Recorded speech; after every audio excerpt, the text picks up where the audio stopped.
नमस्कार दोस्तों, मैं आर्यन शर्मा और आप लोग देख रहे हैं आर्यन ऑनलाइन क्लासेस। तो फ्रेंड्स, आज की इस वीडियो में हम लोग बात करने वाले हैं कक्षा 10वीं के विज्ञान के महत्वपूर्ण प्रश्न के बारे में, जो कि आपके बोर्ड एग्जाम के लिए बहुत ही ज़्यादा महत्वपूर्ण है। फ्रेंड्स, हम लोग बात करने वाले हैं ऑब्जेक्टिव क्वेश्चन के बारे में, क्योंकि आप लोग को पता है 50% ऑब्जेक्टिव कर दिया गया है और आप लोग को पता ही भी होगा कि 50% ऑब्जेक्टिव का मतलब है आप लोग का रिजल्ट अच्छा होना। आप अच्छे रिजल्ट ला सकते हो। अच्छे रिजल्ट के लिए क्या करना होगा, आप लोग को किस तरह से तैयारी करना होगा, बिल्कुल आप लोग एक सेकेंड सुन लीजिए। फ्रेंड्स, आप लोग को पता है कि इस बार जो है 2 गुना ऑब्जेक्टिव क्वेश्चन पूछे जाएंगे, इसलिए आपके बेहतर तैयारी के लिए हमने क्या किया, आपको चैप्टर वाइज ऑब्जेक्टिव देना स्टार्ट किया। तो आप लोग को क्या करना है, डेली आप लोग को चैप्टर वाइज ऑब्जेक्टिव मिलेगा, इसलिए आप चैनल पे बन जाइए, सब्सक्राइब कर लीजिए और नोटिफिकेशन बेल को प्रेस करके ऑल कर दीजिए, क्योंकि आपका जो है ये लास्ट सेशन है और लास्ट सेशन में हम आपको चैप्टर वाइज ऑब्जेक्टिव प्रोवाइड करेंगे, बिल्कुल आसान तरीका और आसान भाषा में। तो आज जो हमारा फिजिक्स का पहला चैप्टर स्टार्ट होगा, प्रकाश के परावर्तन तथा अपवर्तन, इससे रिलेटेड हम लोग देखेंगे 30 ऑब्जेक्टिव प्रश्न, जो कि आपके बोर्ड एग्जाम के लिए बहुत ही ज़्यादा महत्वपूर्ण है। फ्रेंड्स, 30 ऑब्जेक्टिव प्रश्नों में से आप कितने प्रश्नों का आंसर जानते हैं, आप हमें कमेंट बॉक्स में कमेंट करके ज़रूर बताएंगे। तो चलिए हम लोग स्टार्ट करते हैं और देखते हैं पहला नंबर क्वेश्चन क्या दे रखा है। पहला नंबर क्वेश्चन यहाँ पे फ्रेंड्स देख रहे हैं आप लोग डिस्प्ले पे, प्रकाश की किरण गमन करती है। तो प्रकाश की किरण जो है कहाँ गमन करती है? ऑप्शन ए है सीधी रेखा में, ऑप्शन बी है टेढ़ी रेखा में और ऑप्शन सी है किसी भी दिशा में, ऑप्शन डी है इनमें से कोई नहीं। तो फ्रेंड्स, मैं आपको बता दूं, प्रकाश की जो किरण है, अब मान लीजिए प्रकाश की किरण जो है हमेशा कैसे रेखा में गमन करती है? सीधी रेखा में गमन करती है, आप लोग को पता है। आइए अगले प्रश्नों की ओर चलते हैं। अगला प्रश्न बहुत ही ज़्यादा महत्वपूर्ण है। अगला प्रश्न हमारे पास है, प्रकाश का वेग न्यूनतम होता है। प्रकाश का जो है वेग न्यूनतम होता है, कहाँ होता है? निर्वात में, जल में, वायु में या कांच में? तो फ्रेंड्स, आप इसका आंसर थोड़ा सा गैस कीजिए। मैं आपको बता दूं, प्रकाश का जो वेग होता है न्यूनतम होता है, कांच में होता है। इसका राइट आंसर डी हो जाएगा। आइए इसी तरह हम लोग अगले प्रश्नों की ओर चलेंगे। अगला प्रश्न हमारे पास है, मोटर गाड़ी के चालक के सामने, जो बाइक चलाते होंगे तो आप लोग को पता ही होगा, हर किसी के घर में बाइक है। तो मोटर गाड़ी के चालक के सामने लगा शीशा होता है। तो अब बस या कार में देखते होंगे उसके जो आगे शीशा लगा होता है वो कौन सा शीशा होता है, आप लोग को जवाब करना है। तो यहाँ पे ऑप्शन देख लीजिए। ऑप्शन ए है समतल दर्पण, ऑप्शन बी है उत्तल दर्पण, ऑप्शन सी है अवतल दर्पण और ऑप्शन डी है उत्तल दर्पण। तो फ्रेंड्स, इसका जो राइट आंसर हो जाएगा उत्तल दर्पण, बी राइट इसका आंसर हो जाएगा। ठीक है, आइए अगले प्रश्नों की ओर चलते हैं। बिल्कुल आसान आसान क्वेश्चन हम इसमें इनपुट किए, जो कि बहुत ही ज़्यादा महत्वपूर्ण होगा आपके बोर्ड एग्जाम के लिए। मोटर कार के हेडलाइट में किसका प्रयोग किया जाता है? जो मोटर कार होते हैं उसके जो बल्ब होते हैं उसमें जो है किसका प्रयोग किया जाता है, कौन सा दर्पण का? ऑप्शन ए मिल रहा है समतल दर्पण, ऑप्शन बी मिल रहा है उत्तल दर्पण, ऑप्शन सी मिल रहा है अवतल दर्पण और ऑप्शन डी मिल रहा है उत्तल लेंस। तो फ्रेंड्स, चौथे नंबर का आंसर थोड़ा सा आप लोग गैस करेंगे। इसका राइट आंसर हो जाएगा सी अवतल दर्पण, जो मोटर कार के हेडलाइट में लगा होता है। आइए अगला प्रश्न हम लोग देख लेते हैं। पाँचवें नंबर जो प्रश्न दे रखा है देख लिया जाए। 5वां नंबर प्रश्न यहाँ पे, समतल दर्पण द्वारा बना प्रतिबिंब होता है। तो समतल दर्पण द्वारा जो बना प्रतिबिंब होता है क्या होता है? वास्तविक होता है या काल्पनिक होता है या दोनों होता है या इनमें से कोई नहीं? तो फ्रेंड्स, इसका जो राइट आंसर हो जाएगा 5वें नंबर का बी हो जाएगा। 5वें नंबर का बी हो जाएगा, काल्पनिक हो जाएगा। ठीक है, आप लोग अपने सुविधा अनुसार कान में एयरफोन लगा के भी इस चीज़ को सुन सकते हैं। ठीक है, कहीं कोई दिक्कत नहीं, सिर्फ सुनना है आप लोग को। बोर्ड एग्जाम की अच्छी तैयारी हो जाएगी और अच्छे मार्क्स ले सकते हैं। लेंस की क्षमता का एसआई मात्रक होता है, डायऑप्टर होता है, ल्यूमेन होता है या लक्स होता है या एंगस्ट्रम होता है? तो फ्रेंड्स, लेंस की क्षमता का एसआई जो मात्रक होता है आप लोग को बताए ही थे पहले वाले भी वीडियो में, डायऑप्टर होता है। ए इसका राइट आंसर होगा। अगले प्रश्न की ओर आते हैं। अगला प्रश्न हमारे पास है 7वें नंबर में कह रहा है, प्रकाश की किरण का पथ दर्शाने वाली चित्रों को कहा जाता है। प्रकाश की किरण जो है उसके पथ को जो है इधर से आ रहा है उसको दर्शाने वाली चित्र को कहा जाता है। कौन सा चित्र उसको दर्शाता है? तो ऑप्शन ए है किरण रेखा, ऑप्शन बी है फोकस और ऑप्शन सी है किरण पुंज और ऑप्शन डी है इनमें से सभी। तो फ्रेंड्स 7वें नंबर का जो राइट आंसर हो जाएगा किरण आरेख। अब मान लीजिए कोई किरण आ रहा है, प्रकाश की किरण आ रहा है, उसको चित्र से दर्शाते हैं, उसको क्या कहते हैं? किरण आरेख। मतलब कोई भी फोटो बनाते हैं, किसका बना रहे? किरण आरेख का बना रहे। ये परिपथ हो गया, तो इसको किरण आरेख कहते हैं। इस तरह से भी आप लोग समझ सकते हैं। इसका राइट आंसर ए हो जाएगा। आइए अगले प्रश्नों की ओर चलते हैं। अगला प्रश्न हमारे पास है 8वां नंबर कह रहा है कि 2D क्षमता वाले लेंस को फोकांतर होता है। 2D क्षमता वाले लेंस का फोकांतर होता है कितना? 20 centimetre. Option B A, option B जो है 30 centimetre, option C 40 centimetre, option D 50 centimetre. तो फ्रेंड्स 8वें नंबर का जो राइट आंसर हो जाएगा वो हो जाएगा 50 सेंटीमीटर। आइए अगले प्रश्नों की ओर चलते हैं हम लोग। अगला प्रश्न हमारे पास है 90 नंबर कह रहा है यहाँ पे, सॉरी एक सेकेंड, 90 नंबर जो है, किसी उत्तल लेंस का फोकांतर 50 सेंटीमीटर है तो उसका क्षमता क्या होगा? तो बिल्कुल आसान सा सवाल है, ये नॉमेरिकल टाइप का सवाल है। इसका आप लोग आंसर जान सकते हैं। जैसे कि मैंने पहले वाला क्वेश्चन में आपको बताया कि 2D क्षमता वाले लेंस का फोकांतर कितना होगा, तो मैंने आपको आंसर बताया 50 सेंटीमीटर। उसी प्रकार से यहाँ पे कह रहा 50 सेंटीमीटर फोकांतर है, तो सिंपल सी बात है 50 में ये 2D हो जाएगा, 2D हो जाएगा। सिंपल सी बात है, इससे पहले हम आपको बताए थे। तो ये चीज़ आप क्लियर कर लिए। अगला प्रश्न हम लोग देखते हैं 10वें नंबर में जो है यहाँ पे देख लिया जाए, प्रकाश की किरणों के समूह को कहते हैं। तो प्रकाश की जो किरण होते हैं उसके समूह, मतलब एगो नहीं किरण आ रहा है, बहुत सारा किरण आ रहा है, तो उसके समूह को क्या कहते हैं? तो ऑप्शन ए प्रकाश स्रोत, ये तो ऑप्शन बी किरण पुंज, और ऑप्शन डी सी जो है प्रदीप्त, और देखिए ऑप्शन डी भी मैं आपको बताता हूँ परिकिरणन। तो फ्रेंड्स 10वें नंबर का जो आपका राइट आंसर हो जाएगा वो हो जाएगा किरण पुंज। जो प्रकाश की किरण आती है इसके सभी समूह को क्या कहेंगे? किरण पुंज कहेंगे, बी। आइए अगला प्रश्न हम लोग देखते हैं। अगला प्रश्न हमारे पास है उत्तल लेंस की क्षमता होती है। उत्तल लेंस की जो है क्षमता क्या होती है? ऑप्शन ए है ऋणात्मक, ऑप्शन बी है धनात्मक, ऑप्शन सी है ए बी दोनों, मतलब ऋणात्मक धनात्मक दोनों, और ऑप्शन डी है इनमें से कोई नहीं। तो 11 नंबर का जो राइट आंसर हो जाएगा बी हो जाएगा। उत्तल लेंस का जो क्षमता होता है प्लस होता है, पॉजिटिव होता है। ठीक है, क्या होता है? पॉजिटिव होता है। आइए अगले प्रश्न की ओर चलते हैं। अगला प्रश्न हमारे पास है 12 नंबर का अवतल लेंस की क्षमता होती। अब देखिए सबसे पहले मैंने आपको बताया था कि उत्तल लेंस की क्षमता होती, तो मैंने आपको आंसर बताया था पॉजिटिव, मतलब धनात्मक। अब आ गया अवतल लेंस, उत्तल और अवतल दोनों याद कर लीजिएगा। उत्तल जो है अवतल हो गया, उत्तल में क्या था? धनात्मक, मतलब पॉजिटिव था, और अवतल में हो जाएगा निगेटिव, मतलब निगेटिव। उत्तल एक बार फिर से याद करेंगे, उत्तल माइनस मतलब निगेटिव, पॉजिटिव, ठीक है, पॉजिटिव। और अवतल जो है हमारे पास, अवतल जो हो जाएगा वो निगेटिव हो जाएगा, मतलब ऋणात्मक। सिंपल से याद हो जाएगा, इस तरह से याद कर लेंगे। आइए अगला प्रश्न हम लोग देखते हैं 13 नंबर कह रहा उत्तल लेंस को कहते हैं। तो भाई आपको मैंने बता भी चुका था, फिर से ऑप्शन सुन लीजिए, अभिसारी लेंस, उत्तल लेंस, अपसारी लेंस, इनमें से कोई नहीं। तो बहुत सारे बच्चे कंफ्यूज कहाँ करते हैं वो भी मैं क्लियर करता हूँ। अभिसारी कभी अपसारी, ये दोनों पे ज़्यादा कंफ्यूज होता है। तो आप भी एक बार गैस करो, हम आपको आंसर बताते हैं।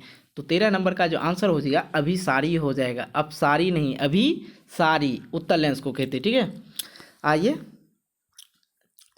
आइए हम लोग अगले प्रश्नों की ओर चलते हैं। अगला प्रश्न हमारे पास है 14 नंबर, अवतल लेंस को कहते हैं। देखिए सबसे पहले क्वेश्चन को सेटिंग समझिए, बिल्कुल पूरी बात। देखिए मैं आपको 2 तरह के क्वेश्चन बता देता हूँ, इसी से आप लोग को याद भी हो जाएगा। जैसे कि मैंने 13 नंबर में बताया उत्तल लेंस को जो है अभिसारी लेंस कहते हैं। अब आया बात अवतल लेंस, तो अवतल लेंस को क्या कहेंगे? अपसारी लेंस कहेंगे। बिल्कुल समझिएगा, उत्तल लेंस को क्या कहेंगे बाबू? उत्तल लेंस को हम क्या कहेंगे? अभिसारी कहेंगे। ठीक है, सिंपल सी यहाँ पे लिख रहे हैं। और यहाँ पे अवतल जो है उसको क्या कहेंगे? अवतल को क्या कहेंगे? तो अवतल को हम लोग अपसारी कहेंगे। क्या कहेंगे? अपसारी। ठीक है, याद हो गया। अवतल को क्या कहेंगे हम लोग? अपसारी लेंस कहेंगे। तो इसका राइट आंसर जो हो जाएगा सी हो जाएगा। क्लियर हो रहा है? आइए अगले प्रश्नों की ओर चलते हैं हम लोग। 15 नंबर प्रश्न है यहाँ पे फ्रेंड्स, निम्न में से कौन सा पदार्थ लेंस बनाने के लिए प्रयुक्त नहीं किया जा सकता है, मतलब उसका उपयोग नहीं किया जा सकता। ऑप्शन ए है जल, ऑप्शन बी है कांच, ऑप्शन सी है प्लास्टिक, ऑप्शन डी है मिट्टी। तो चलिए इसका हम लोग आंसर जानते हैं। 15 नंबर का जो राइट आंसर हो गया वो डी, मिट्टी को जो है यहाँ पे देखिए प्लास्टिक लेंस जो है प्लास्टिक का यूज़ होगा, कांच का तो होता ही और साथ में जल का भी होता है, लेकिन मिट्टी का नहीं होता है। ठीक है, चलिए अगला प्रश्न हम लोग देखते हैं। 16 नंबर बिल्कुल आसान है। कह रहा है किस दर्पण से हमेशा वस्तु से छोटा प्रतिबिंब बनता है। बिल्कुल समझेंगे, किस दर्पण से हमेशा वस्तु से छोटा प्रतिबिंब बनता, मतलब जो वस्तु होगा ऐसा कौन सा दर्पण है इसका प्रतिबिंब छोटा बनेगा। ऑप्शन ए है समतल, ऑप्शन बी है उत्तल, और ऑप्शन सी है अवतल, और ऑप्शन डी है कोई नहीं। तो 16 नंबर का जो राइट आंसर हो जाएगा वो हो जाएगा बी, मतलब उत्तल लेंस। आइए अगला प्रश्न हम लोग देखते हैं। अगला प्रश्न हमारे पास है 17 नंबर, और 17 नंबर कह रहा है किस दर्पण से वस्तु का प्रतिबिंब बड़ा बनता है। ठीक है, किस दर्पण से वस्तु का जो है प्रतिबिंब, देखिए किस दर्पण से वस्तु का प्रतिबिंब बड़ा बनता है। ठीक है, तो यहाँ पे ऑप्शन ए है समतल, ऑप्शन बी है अवतल, ऑप्शन सी है उत्तल, और ऑप्शन डी है इनमें से कोई नहीं। तो 17 नंबर का राइट आंसर हो जाएगा बी, मतलब अवतल। ठीक है, अगला प्रश्न हमारे पास है 18 नंबर। 18 नंबर कह रहा प्रकाश के परावर्तन के कितने नियम होता है। तो भाई साहब इसको बताने की ज़रूरत नहीं है, सब जानते हैं, बच्चा बच्चा दो होते हैं। चलिए अगले प्रश्न की ओर चलते हैं हम लोग। ठीक है, इसमें कुछ ऑप्शन वगैरह नहीं देंगे। ठीक, चलिए 19 नंबर, जब प्रकाश की किरणें हवा से कांच में प्रवेश करता है, ये कांच वाला स्लेब वाला पढ़े थे ना जी, ऐसे करके कोई प्रकाश की किरण इस दे के गुजरती है तो वो किधर मुड़ती है। यहाँ पे जो है एक और डंडा दे देते हैं याद रखने के लिए, आपको पूरा पिक्चर ड्रॉ तो हम यहाँ करेंगे नहीं, दिखा रहे हैं आप लोग को। ये जो है जब हवा से, जब प्रकाश की किरण हवा से मतलब बाहर से, ये जब इसके इधर से आती है, ये किधर जाती है, ये बीच में जो है अभिलंब है, ये वाला जो पार्ट अभिलंब है।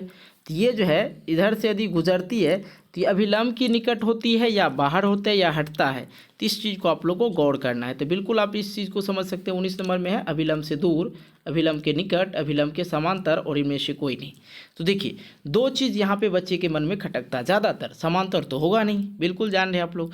तो 19 नंबर में जो है अभिलंब के जो है निकट होगा, जैसे इधर से हमने पिक्चर ड्रॉ कर दिया, तब यहाँ से समझ आ जाए, यहाँ से देखा जाए तो इस पिक्चर में देखिए यहाँ से ऐसे है, और ये कोई कांच के स्लेब से इस तरह से जब ये गुजरता है तो ये इधर से टच होते हुए सटते हुए जाता है, इसमें सट जाता है। और जैसे ही इधर बाहर निकलता है तो बाहर निकलेगा तो हट रहा है, देख रहे हैं ये हट रहा है, लेकिन ये जैसे इधर सटता है तो ये सट ले जाता है। क्लियर हो गया, ऑप्शन बी। अगले प्रश्न हम लोग देखते हैं 20 नंबर, अब फोटोग्राफी कैमरा का अभिदृश्यक होता है।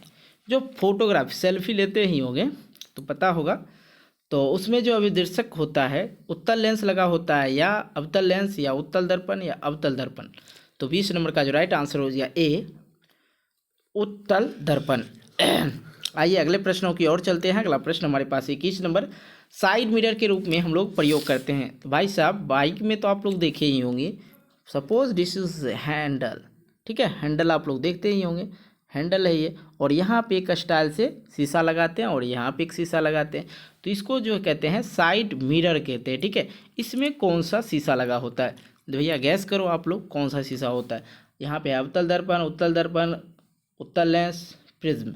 तो देखिए प्रिज्म तो होगा नहीं भाई, तो इसमें होगा कौन सा, तो इसमें होगा उत्तल दर्पण, मतलब बी राइट आंसर। आइए अगले प्रश्नों की ओर चलते हैं हम लोग। अगला प्रश्न हमारे पास है 22 नंबर। 22 नंबर है, एक अवतल दर्पण की फोकस दूरी 10 सेंटीमीटर है तो उसकी वक्रता त्रिज्या होगी। यदि फोकस दूरी जो है 10 सेंटीमीटर है तो उसकी वक्रता त्रिज्या आर बराबर क्या होता है, f/2 होता है। तो यहाँ फोकस दूरी दे रखा है। ठीक है, तो फोकस दूरी दे रखा है कितना, 10 दे रखा है ना। तो 22 नंबर का देखिए सिंपल सी बात है, ये एफ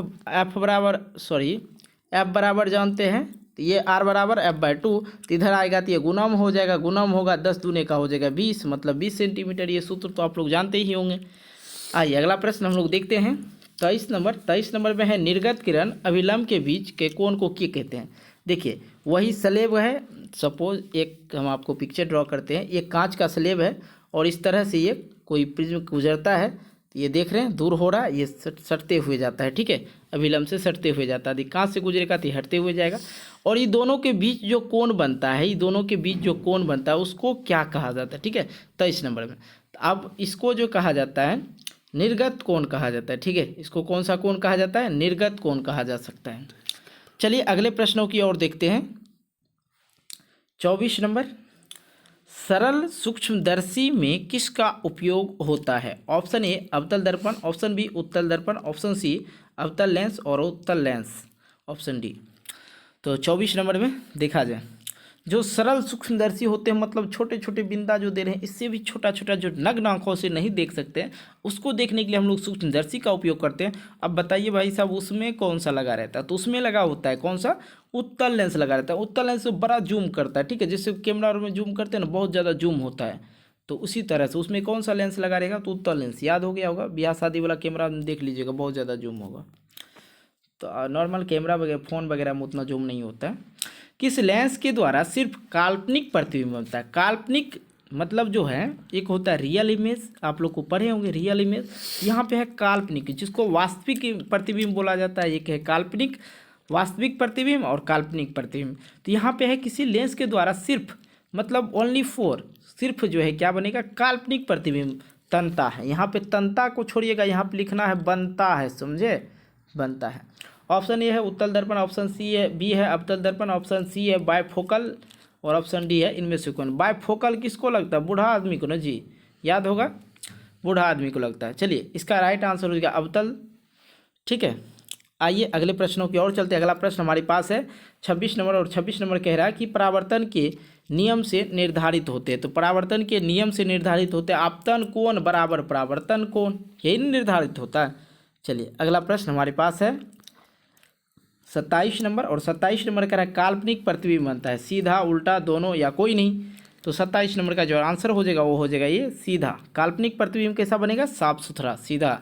ठीक है, आइए अगले प्रश्नों की ओर चलते हैं। अगला प्रश्न हमारे पास है 28 नंबर, लेंस में मुख्य फोकस की संख्या कितनी होती है? लेंस जो होते हैं, सपोज दिस इज लेंस, ठीक है, और इसमें जो है फोकस, जो फोकस की संख्या होती है यहाँ पे होता है एफ, ठीक है, यहाँ पे होता है एफ, और इस तरह से यहाँ पे किरण बनता है। ये चीज़ तो आप पढ़े ही होंगे, ठीक है। तो यहाँ पे फोकस जो होती है कितनी बनती है?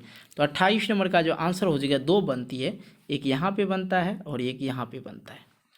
चलिए अगला प्रश्न हम लोग देखते हैं। अगला प्रश्न हमारे पास है 29 नंबर, और सर्च लाइट का परावर्तक सतह होता है। सर्च लाइट का जो है परावर्तक सतह होता है, ऑप्शन ए है उत्तल, और ऑप्शन बी ओ देख लिया जाए अवतल, और ऑप्शन सी समतल, और इनमें से कोई नहीं। तो इसका राइट आंसर हो जाएगा बी, मतलब अवतल।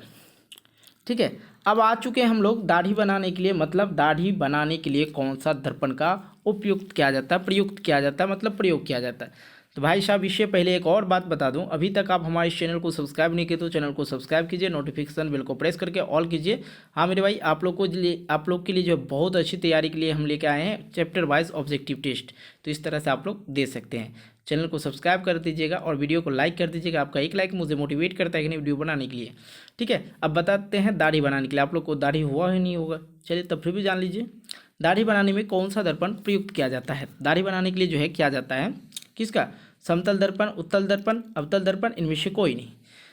तो इसका राइट आंसर हो जाएगा सी। और साथ ही हम आपको बता दें, नीचे जो है इंस्टाग्राम आईडी दिया होगा, जाकर वहाँ भी फॉलो कर सकते हैं, बात कर सकते हैं। साथ ही आप लोग को जो है वहाँ पे व्हाट्सएप ग्रुप भी मिल जाएगा, जहाँ से आप लोग व्हाट्सएप ग्रुप में भी ऐड हो सकते हैं। चलिए मिलते हैं एक नई वीडियो को लेकर, तब तक के लिए बाय। जय हिंद, जय भारत, खुश रहें, आबाद रहें।